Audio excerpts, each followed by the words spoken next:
kalaupun misalnya ada orang-orang tertentu yang mungkin memang sifatnya itu suka nyablak ya mulutnya misalnya seperti itu, dan kalau kita nggak senang ya otomatis ya jangan kita diemin terus dia jadi mikir nih kenapa ya, gunakan momen untuk memberikan feedback ya, karena kita kasih tahu ya tadi yang saya rasa tadi yang kamu ngomongin itu menurut saya kelewatan bagi saya yang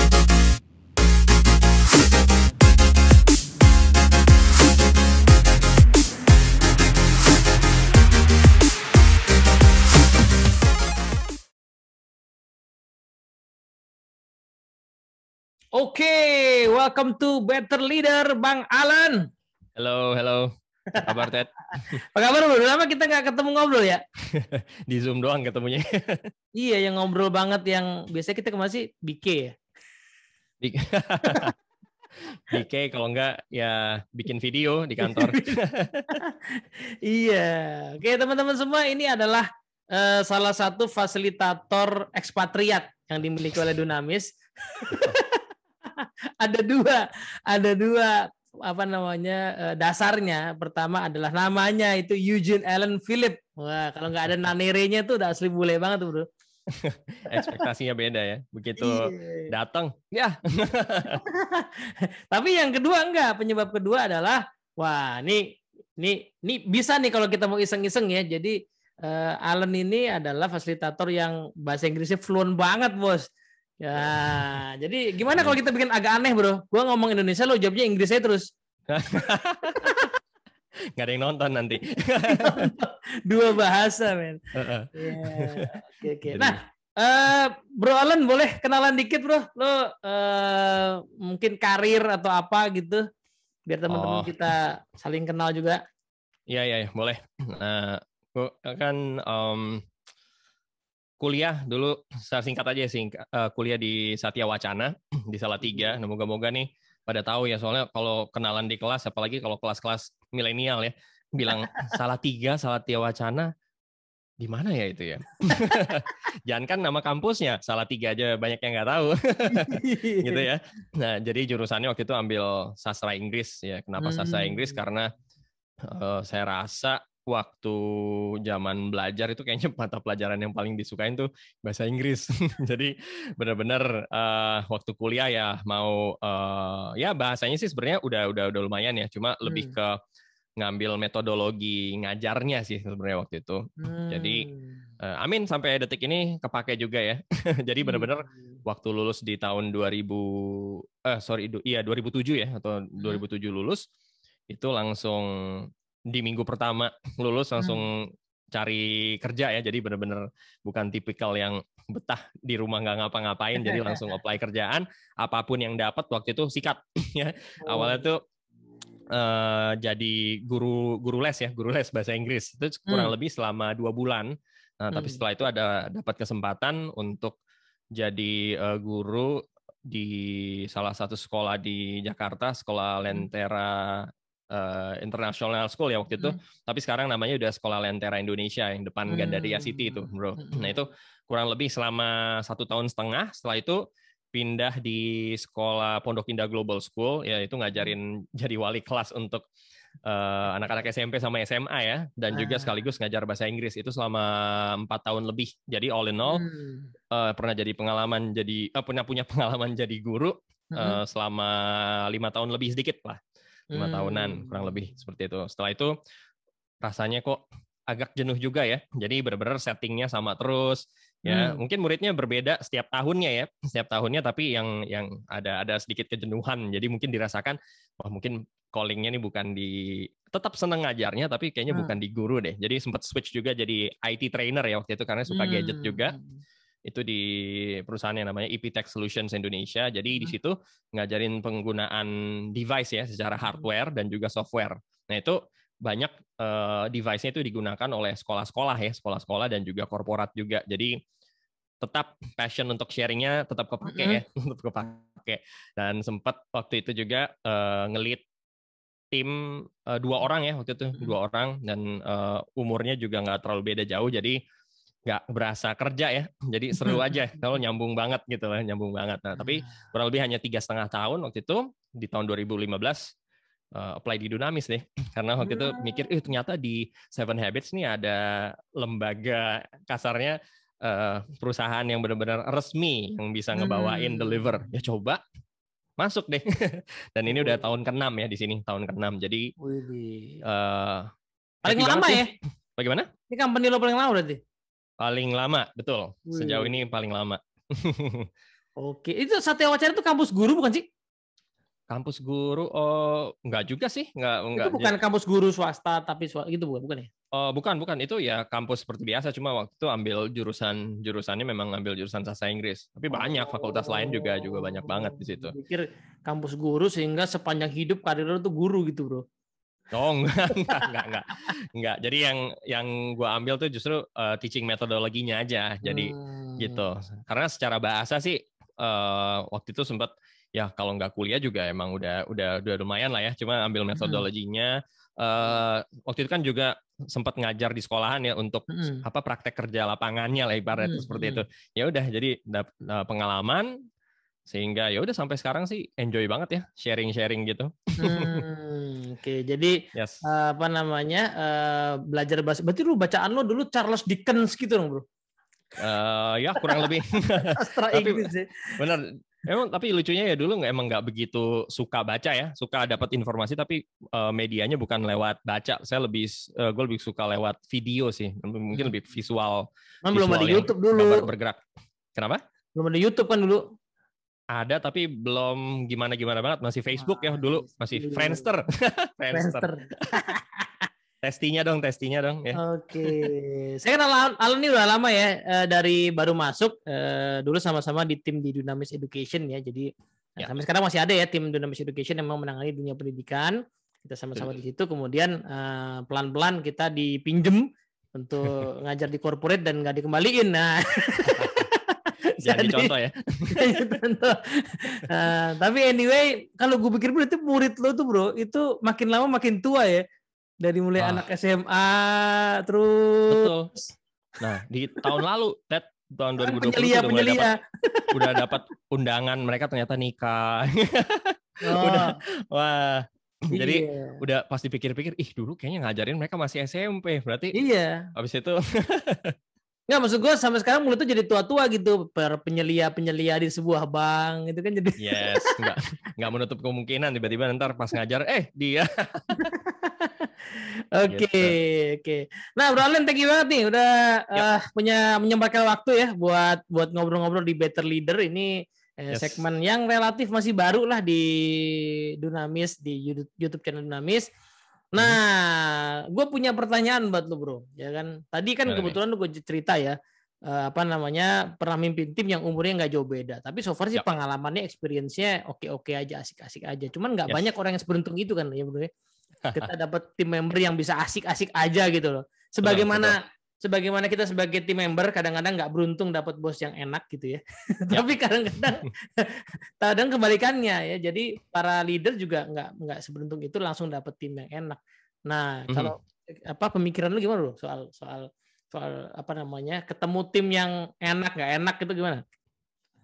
Nah, ini menarik ya. Jadi dulu waktu pertama kali punya anggota tim, itu kurang lebih kan waktu itu di perusahaan tersebut sekitar 3,5 tahun, tapi benar-benar dipercayain dengan anggota tim waktu itu sekitar 1,5 tahun lah, 1,5 tahun. Nah awalnya juga kayak yang gimana ya, biasalah orang kalau belum ketemu kan, baru ketemu pertama kali kan pergerakannya itu semuanya lewat asumsi ya, lewat asumsi. Kayaknya ini, kayaknya itu, karena apa? Karena wah ini yang dipercayain di bawah gua nih cewek ya, terus nanti nyambung nggak ya? Ya yang kayak gitu-gitu kan, nyambung nggak ya? Dia suka main game nggak ya? Nah hal-hal seperti itu. Ternyata waktu ngobrol-ngobrol ya nomor satu sih yang dicoba cari, karena gue suka musik ya. Pertama pasti biasanya nomor satu yang sering gue tanyain itu what do you do for fun gitu. Di waktu luang biasanya ngapain sih? Nah kebetulan pasti bilang saya suka nyanyi. Wah langsung. Gue suka main musik. Nah bisa nih, jadi itu lewat media apa ya, untuk kasarnya untuk bangun trust-nya justru lewat situ jadinya. Karena ada satu kesamaan ya, justru perbedaan. Oh mungkin dia suka main gitar juga, mungkin jadi ya gitu deh. Tapi ini gitar Jadi sama vokal. Gitar war. Gitar wars. Jadi gitar terus ada yang dia nyanyi ternyata ya udah. Jadi mulai pendekatannya itu justru lebih di luar kerjaan ya. Lebih di luar kerjaan, tapi secara nggak langsung Ted itu impact-nya sampai ke kerjaan. Jadi mungkin di awal-awalnya itu untuk kita bisa enjoy, entah mungkin awalnya kan banyak ya kondisi-kondisi, mungkin ketemu atasan nih kayaknya killer nih, kayaknya itu kan bergeraknya lihat asumsi semua. Tapi begitu kenal, ternyata not so bad juga, karena itu kan dari pemetaan awal aja, padahal belum kenal, belum pernah ngobrol, tapi kita udah berasumsi bahwa orangnya kayaknya ini, kayaknya itu. Tapi begitu kita ngobrol, bisa jadi, oh ternyata orangnya asik-asik aja kok, ternyata cuma mindset kita doang. Nah sejauh ini sih begitu ya, bahkan mungkin konteksnya dalam leading a team waktu ngajar di sekolahan ya, itu kan secara nggak langsung itu kan tim juga ya, selama 1 tahun. Murid itu ya. Iya benar, selama 1 tahun dengan anak-anak dengan didikan orang tua yang berbeda ya, especially waktu itu di international school ya, yang kasarnya tuh money is not an issue, jadi mungkin dari sisi attitude-nya itu waduh bikin kadang-kadang garuk kepala ya. Saya bilang garuk kepala karena nggak punya rambut. Ya. Langsung kena ke kepala kalau langsung kena ya. Bikin garuk kepala, tapi ternyata effort yang bisa dilakukan itu justru gue waktu itu bisa deket sama anak murid itu bukan pas di dalam kelas ya. Justru waktu istirahat, pulang sekolah, ternyata ada yang suka main musik. Langsung aja datengin, kamu suka John Mayer ya? Misal seperti itu. Karena dia waktu itu denger main, oh ya suka, Sir suka juga. Wah suka banget. Nah dari entry point seperti itu bangun trust-nya ya. Ternyata dia suka mainan juga ya. Jadi ada hal-hal yang bisa diomongin, mungkin nggak berhubungan dengan pelajaran, tapi secara nggak langsung engagement mereka di dalam kelas itu dapat banget. Yang mungkin tadinya mereka berisik awalnya, tapi dengan mereka udah kenal dengan gua sebagai pengajarnya, bisa jadi ketika suasananya environment-nya agak berisik, mereka yang gitu. Bantuin ya. Bagaimana? Bantuin manage kelas gitu ya maksudnya. Yes, padahal nggak diminta. Seperti itu ya. Sama halnya ya waktu itu dengan leading a team juga penting banget untuk kita sebagai ibaratnya pemimpinnya mereka ya, yang udah dipercayakan itu untuk kenal sama mereka, karena kita akan kerja secara amin ya, harapannya jangka panjang sama mereka. Kalau ya kayak kalau tak kenal maka tak sayang gitulah. Oke. Ini poin menarik ya. Oh ya, ngomong-ngomong teman-teman ya, Alan ini selain fasilitator dinamis juga adalah seorang YouTuber. Wah, dia subscribernya udah lebih gila dia gitu ya. Jadi cuman kontennya beda banget nih. Jadi ngulik-ngulik apa tuh lagu ngulik-ngulik apa tools buat syuting gitu. Jadi itu satu. Kalau di IG-nya ini tadi sempat kesebut juga tuh, di IG-nya adalah suka foto-foto ya, foto-foto action figure yang dimain-mainin gitu kan. Wah, jadi dan itu gue lihat itu bisa jadi pintu masuk ya, hobi bisa jadi pintu masuknya. Itu berasa banget, apalagi ketika ngajar di sekolahan ya. Itu ternyata banyak yang ngumpulin figure juga ya. Hal seperti itu justru bahan ngobrolnya bisa dari situ. Oke, ini gue tadi nangkap dua poin. Dari 2 cerita tadi gue nangkap satu poin yang mirip nih Bang Alen nih. Ya. Pertama waktu cerita soal pimpin tim di kantor. Itu awalnya kan Alan cerita soal bahwa ya gue hubungannya asik-asik aja, tapi sebenarnya nggak langsung begitu ya. Ada proses untuk menemukan kesamaan dalam artian tadi bangun trust gitu ya. Nah, sehingga akhirnya ujungnya asik-asik aja, tapi sebenarnya ada prosesnya, nggak tiba-tiba. Sama juga dengan kalau tadi komparasi dengan waktu ngajar di sekolah, which is ya bisa dibilang wali kelas itu satu kelas itu adalah timnya, itu juga tidak ujuk-ujuk asik-asik aja gitu, tetapi ada proses, dan itu dua-duanya tadi ada benang merahnya adalah itu dilakukan di luar aspek pekerjaan atau aspek formalnya gitu, tapi ternyata punya dampak di pekerjaan, gitu nggak sih? Yes, betul banget. Jadi contohnya ya mungkin extra mile yang dilakukan ya, karena waktu sekolah dulu belum nikah ya, belum nikah, jadi waktu weekendnya itu biasanya ya gue weekend tuh lebih banyak main musik di rumah ya, foto-foto segala macam. Tapi waktu ngajar itu justru mungkin dari 4 weekend dalam 1 bulan itu bisa 2 kali weekend itu gue ngeband sama anak-anak sekolah. Justru mereka ngajak. Gitu. Iya. Ya, terus habis itu makan, kebetulan karena mereka sekolahnya daerah Pondok Indah, jadi rumahnya itu rata-rata Bintaro. Jadi gue pikir rumah Pondok Indah itu. ya ada juga. Jadi mungkin studio bandnya ya daerah-daerah sana juga. Begitu selesai mampir ke PIM segitu terus makan BK ya. Biasanya kayak gitu bareng-bareng. Udah ngobrol-ngobrol about life aja. Jadi nggak pernah ngobrolin PR matematika, PR bahasa Inggris kamu udah dikerjain belum? Sama sekali nggak.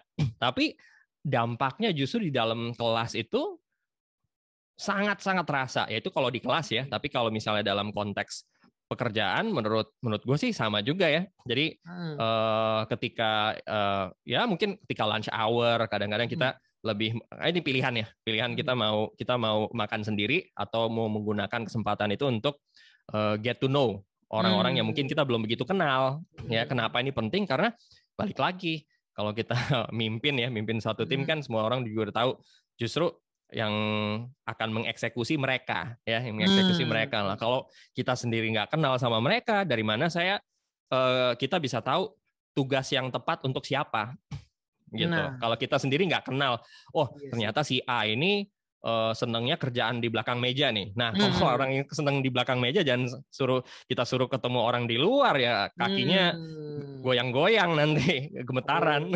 Atau orang yang benar-benar dapetin energi ketika dia mungkin ketemu dengan customer, yang mungkin jualan, keluar, itu jangan dikasih kerjaan di belakang meja. Nah, itu nanti sense of contribution-nya nggak dapat.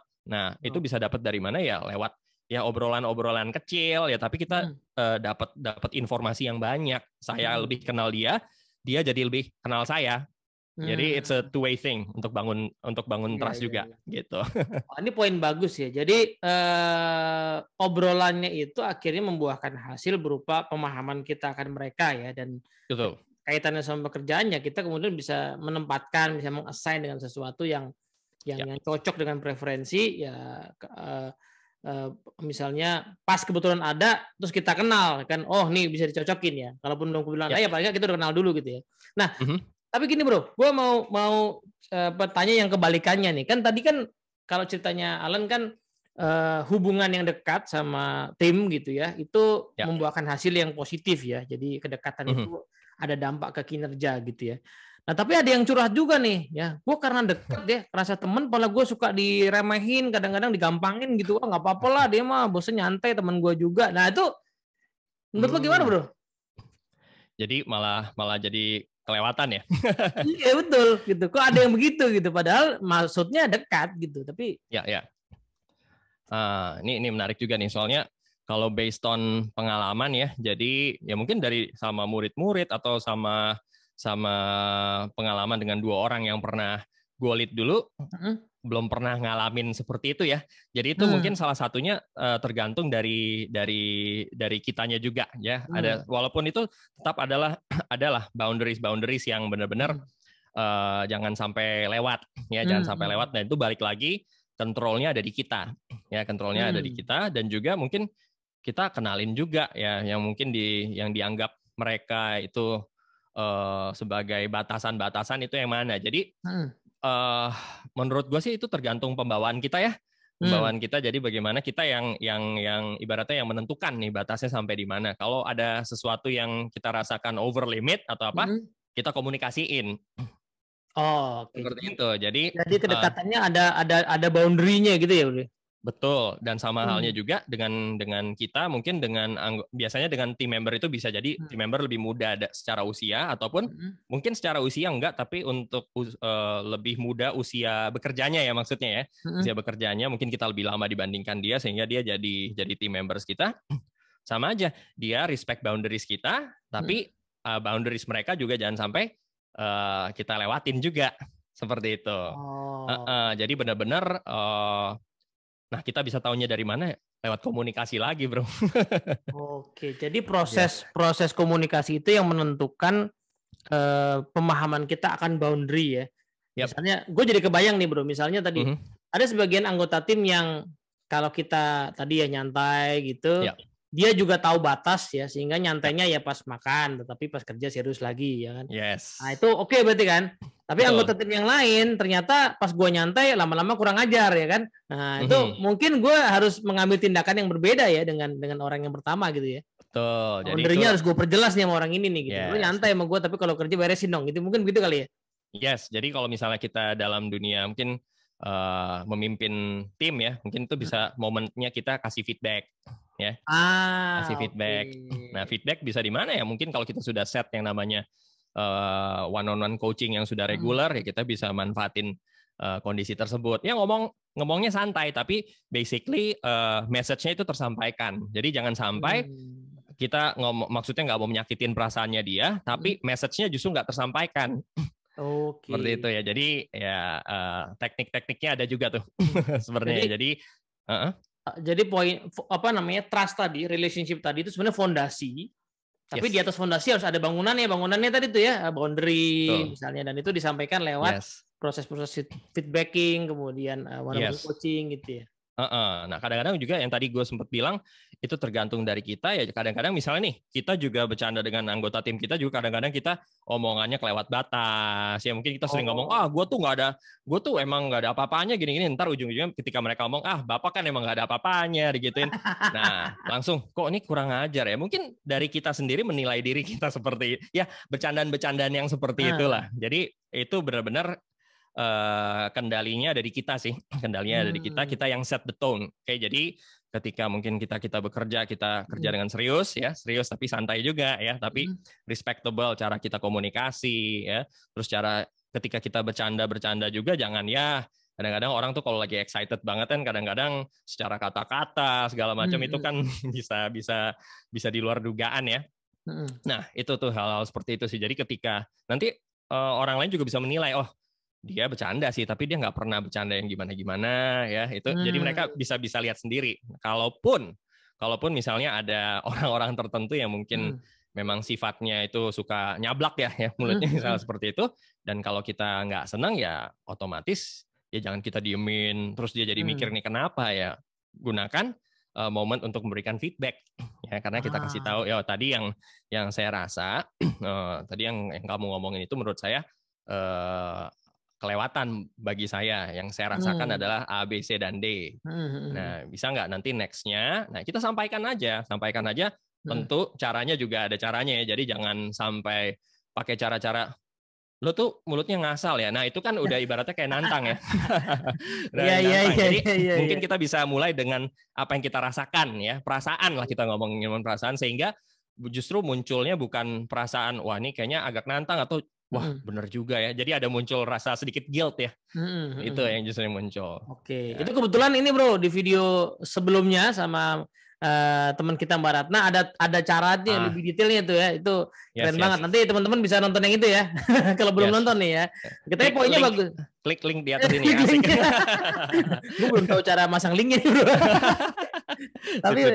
Tapi poinnya adalah tetap ada boundaries ya. Boundariesnya itu bisa kita ngasih boundaries ke mereka kalau memang ada gejala-gejala yang tidak pas. Atau kebalikannya kita justru mesti punya boundaries ya, jangan juga kelewatan sehingga menimbulkan pemahaman yang tidak pas ya. Itu tipsnya dalam membangun apa namanya trust ya dengan tim kita, hubungan yang informal tapi memperkuat ya hubungan formal di dalam pekerjaan. Betul.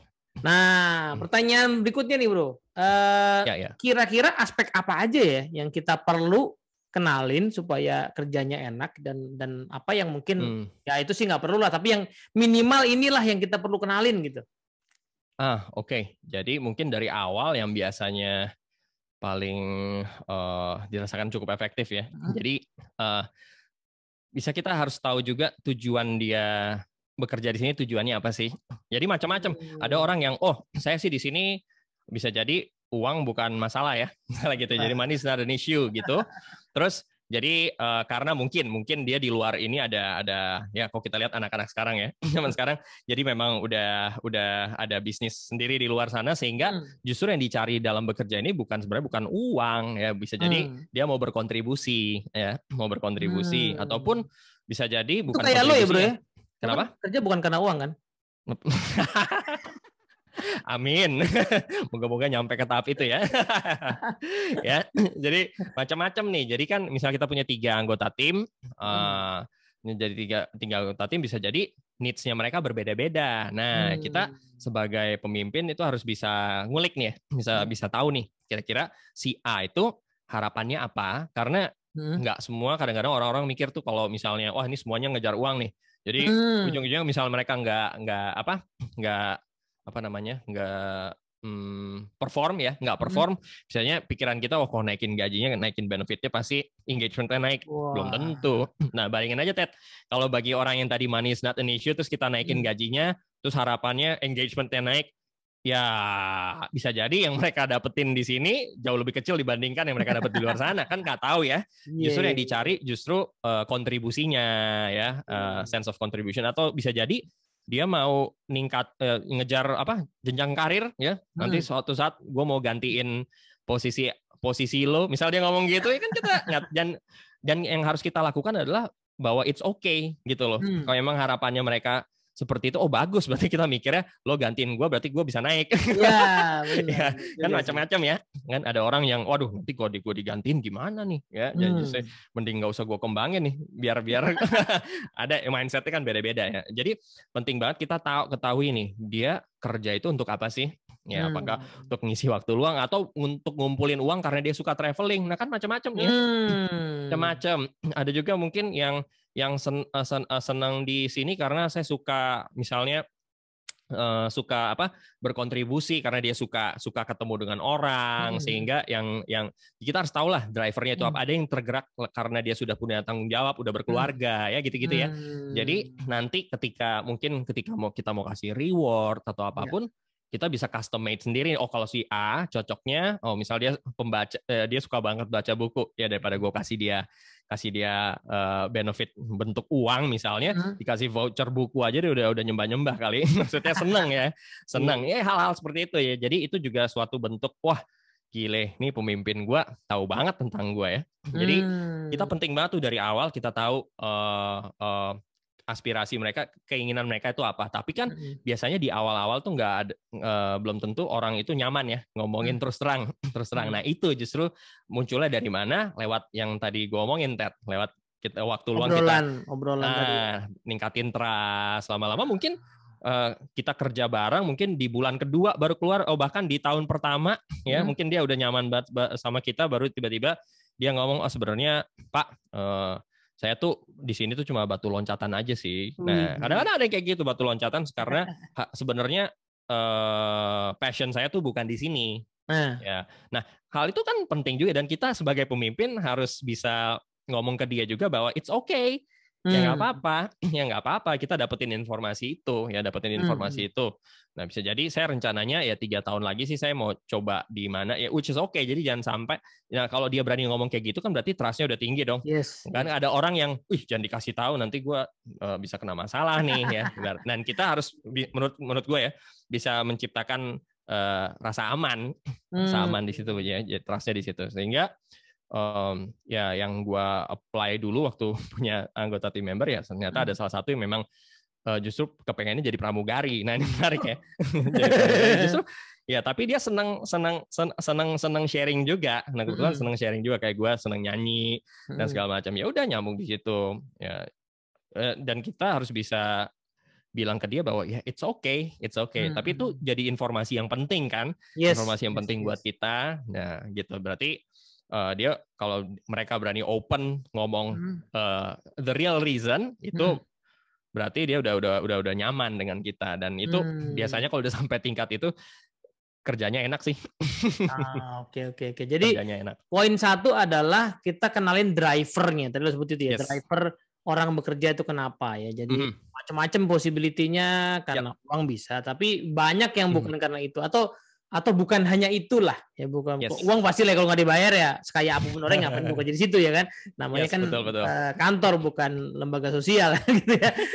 Tapi apalagi ya bahkan termasuk mungkin ini ya, gue jadi kebayang ya Alan ya, gue inget dulu ada kenalan, jadi ya dia kerja di sebuah perusahaan gitu ya, basically dia dari keluarga yang sangat mampu dan dia adalah calon pewaris dari company bapaknya itulah ya, cuman memang ya dia mikir bahwa pada saat gue masuk ke sono nanti kan gue nggak kerja di situ kan, gue pengennya kerja di tempat lain dulu.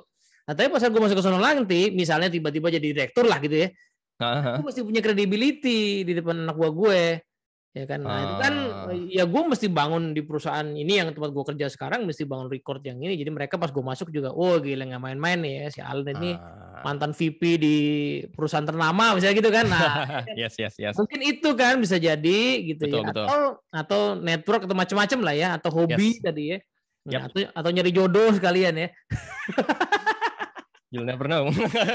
Oke, satu ya driver. Apa lagi bro?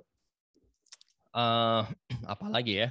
Driver itu termasuk ya ke kebutuhan mereka. Nah itu, dan yang menarik dari kebutuhan itu bisa jadi mereka masuk tahun pertama, nanti masuk ke tahun kedua, tahun ketiga tuh bisa jadi needs-nya berubah. Nah, jadi kenapa tim check up seperti ini tuh justru harus dilakukan reguler. Ya, jadi bukan sesuatu. Gue pernah kok. No, bukan masalah pernah. Bisa jadi dia masuk, dia masih single. Tiba-tiba 6 bulan masuk, ada pemikiran, oh ternyata dia baru saja tunangan sama pacarnya. Nah itu kan dari tunangan ke hari hanya itu kan ya butuh dana. Nah bisa jadi kan hal seperti itu kan yang kita nggak tahu ya. Justru kalau menurut gue ya, daripada kita micromanage kerjaan, lebih baik kita micromanage hubungan sih. Wah, ini quote-nya bagus. Pelan-pelan, gue mau Kamil, kotipannya bagus banget ya. Daripada micromanage kerjaan, mending micromanage hubungan. Nah, boleh dielaborasi sedikit, bro? Yes, maksudnya jadi bukannya kita jadi stalker ya, enggak. Justru kita jadi mengenal nih kebutuhan anggota tim kita itu apa ya. Misalnya mungkin bukan hanya kebutuhan tapi dalam pekerjaan mereka ya. Yang mungkin dari service bisa jadi kelihatannya biasa-biasa saja ya, kayak nggak ada masalah. Tapi mungkin ketika kita gali ternyata ada kendala-kendala, bisa jadi bukan kendala ke customer eksternal, bisa jadi kendala-kendala di internal gitu ya. Justru hal-hal seperti itu yang harus penting. Maksudnya ini adalah informasi penting bagi kita sebagai pemimpin ya, sama aja kayak kita punya anak di rumah kan, kita pasti mau dong kalau misalnya anak itu apalagi udah masuk remaja ya. Nah, lo lebih tahu lah Ted ya. Udah ada yang mau masuk SMP. Udah masuk SMP ya, Ted? Udah SMP mau SMA nih. Wah, ya kayak gitu kan justru kan kita pengen sebagai orang tua itu bisa jadi ya ibaratnya orang pertama lah yang mereka ceritain. Mungkin kalau anak cewek, misalnya mungkin ada perasaan naksir dengan orang dan segala macam, jadi bisa cerita at least kalau nggak ke lo ke istri lah ya, gitu ya. Jadi source utama lah, jadi fondasi utama di rumah. Nah, hal-hal seperti itu pasti kita ada perasaan seperti itu. Jadi harapannya kalau nggak ditanya, nggak semua orang kan tiba-tiba datang ke kita ngomong. Nah, justru maksud gue micromanage itu yang harus kita apa ya? Kita cari tahu ya. Kita terus cari tahu. Bisa jadi sekarang ini fine-fine aja. Nah, apalagi kondisi pandemi sekarang ya, bisa jadi ada mungkin kinerja lagi turun. Nah, kita jangan langsung main ngecap dia malas atau apa ya. Mungkin ada anggota keluarga yang affected, ya hal-hal seperti itu yang mungkin kalau nggak kita tanya kita nggak tahu, tapi ada juga orang yang langsung ngabarin ke kita ya, ada juga yang seperti itu. Jadi intinya justru yang penting banget, apalagi kalau dalam memimpin tim itu, yang lo juga tahu ya Teteh, ya justru coachingnya itu ya, yang amat sangat penting. Nah itu mungkin yang gue mau omongin ini bukan coaching yang setting bener-bener di ruangan one on one depan-depanan pangku kaki gitu jadi tegang ya, tapi ngobrol-ngobrol aja, ngobrol-ngobrol segala macam. Jadi maksud gue tadi micromanage a relationship lebih ke justru ini yang jadi yang harusnya kita cari tahu ya, sensitif tentang hal ini. Gitu dibandingkan begitu telepon lagi kerjaan, begitu dia bilang sampai sini kok baru sampai sini ya, kamu ngapain aja ya, daripada kayak gitu kan aduh orang gerah juga. Jadi poinnya adalah yang kunci mesti kita kenalin adalah driver orang bekerja. Karena kan harapan kita adalah orang itu bekerja dengan internal motivation ya kan, dengan semangat yang luar biasa tanpa perlu kita kejar-kejar gitu ya. Nah, cuman karena driver orang satu beda-beda, yang kedua bisa berubah, jadi ini perlu reguler gitu ya. Pertama dia baru kerja, yang penting dapat gaji dulu, gue bisa mandiri aman. Tapi setahun kemudian mungkin dia udah mulai mikir karir, dia mulai mikir opportunity yang lain, dia mulai tadi ya. Anggaplah dia sebenarnya nggak mikir karir nih, bro. Tapi habis tunangan tadi itu mertuanya nanya posisi lo apa di situ. Nah dia mulai mikir karir kan akhirnya kan. Yes. Ya, Nah kan itu tadinya tuh. sih enggak gitu. Betul. Jadi kan faktor-faktor gitu banyak ya Ted ya.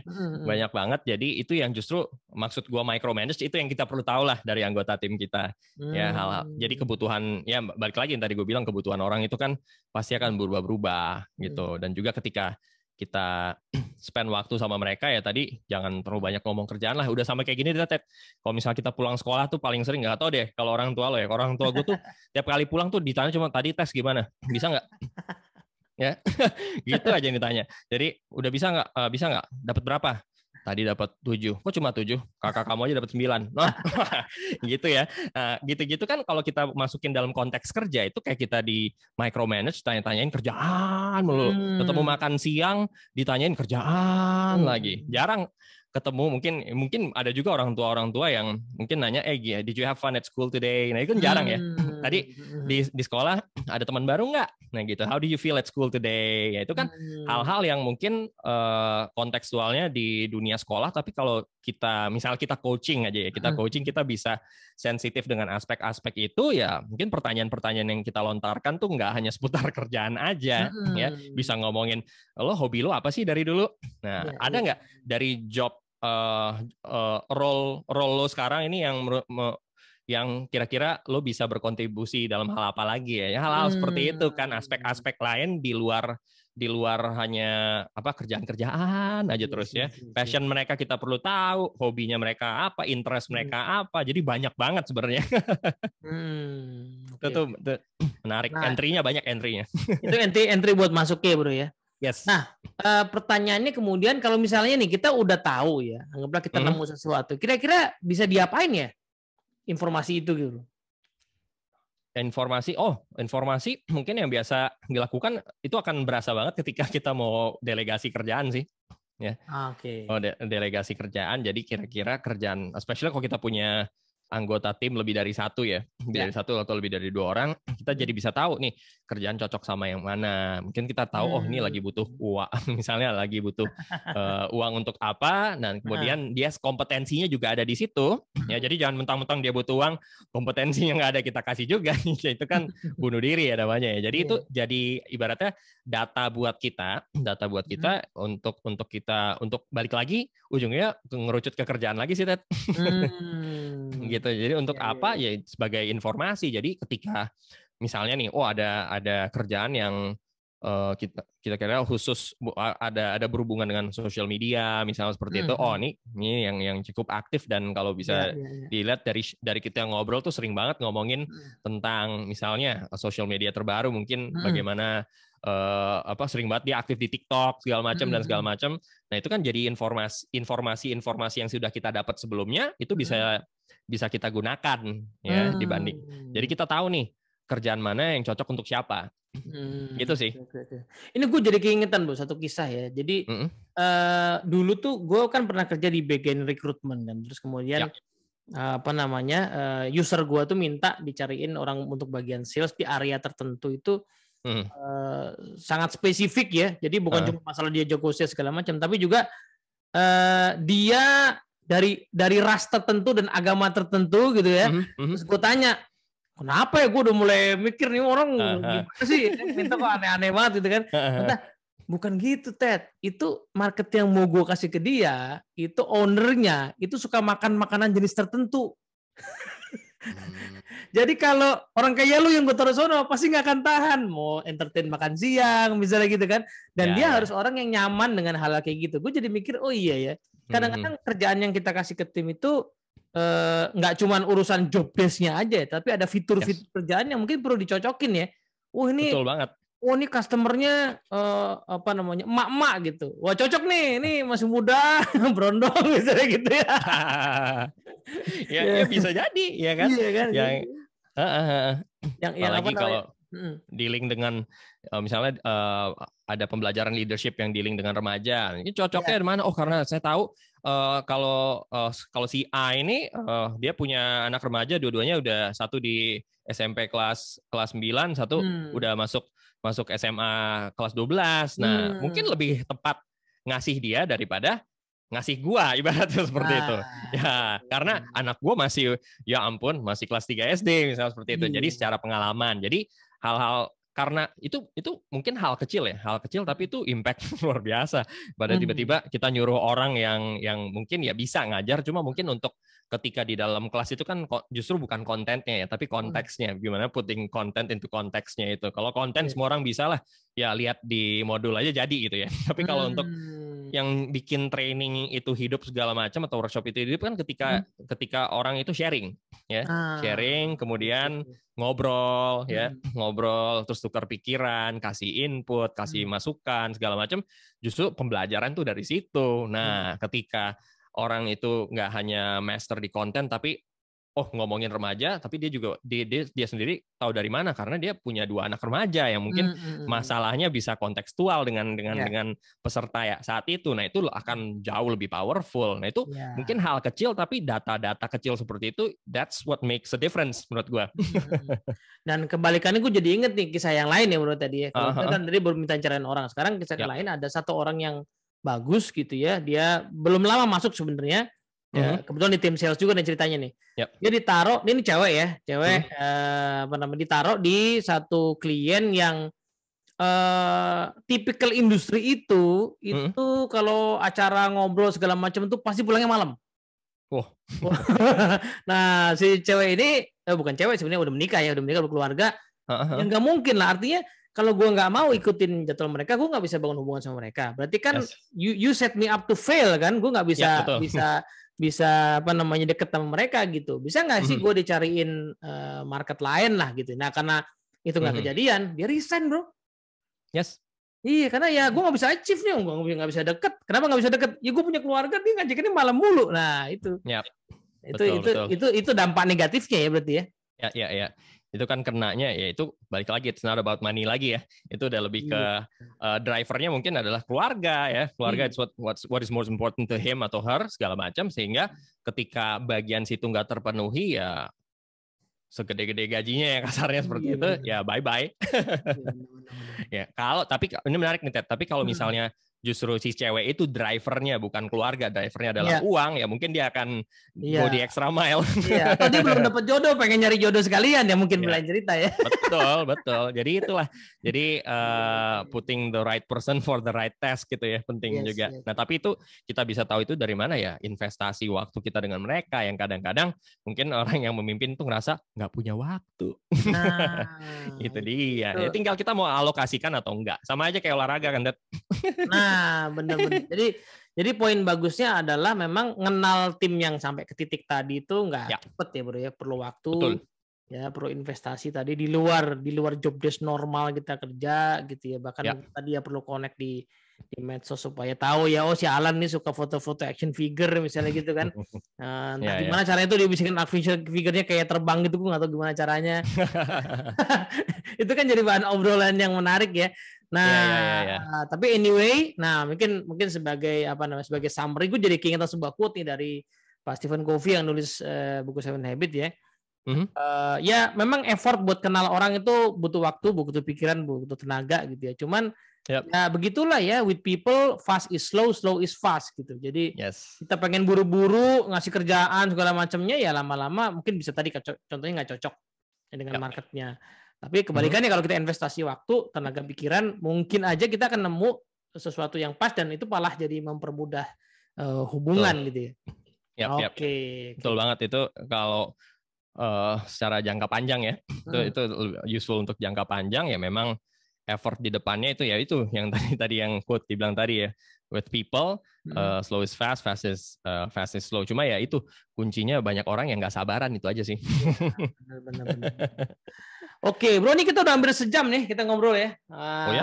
Iya bener, nggak kerasa loh ya kan. Wih, iya bener. Mungkin karena suara lo enak, mic lo bagus soalnya bro. Nah.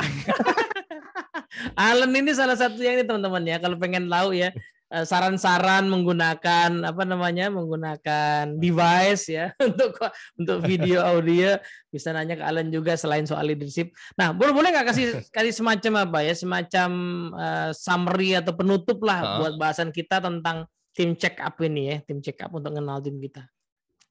Ya, mungkin yang tentang tim check up yang mungkin paling kena ini semuanya based on experience juga ya. Jadi nggak hanya karena di luar kerjaan ini juga memang kebetulan ada usaha-usaha lain juga. Jadi ada beberapa employee juga. Makanya gue bilang lu nggak butuh kan sebenarnya tadi kan. Apa? Oh, justru yang butuh outlet untuk sharingnya itu loh, seru. Oke. Ya.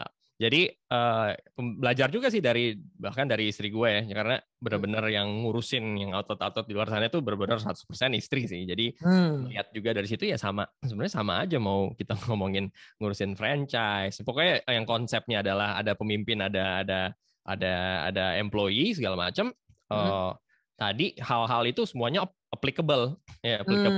Yang dilihat juga, yang gue sering lihat juga istri gue tuh sering ya kalau WA-an ya, WhatsApp sama karyawan-karyawan ya, karyawan, sehingga ujung-ujungnya kadang-kadang sampai malam pun banyak yang suka curhat ya, segala macam gitu.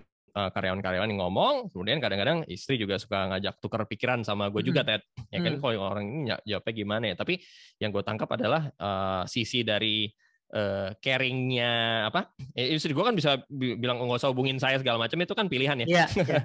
Jadi ada perasaan seperti itu, sehingga ya kalau gue lihat sejauh ini ya dari outlet yang sejauh ini gue punya itu karyawannya dia aja bertahun-tahun. Jadi kasarnya kalau di turnover-nya rendah lah. Iya.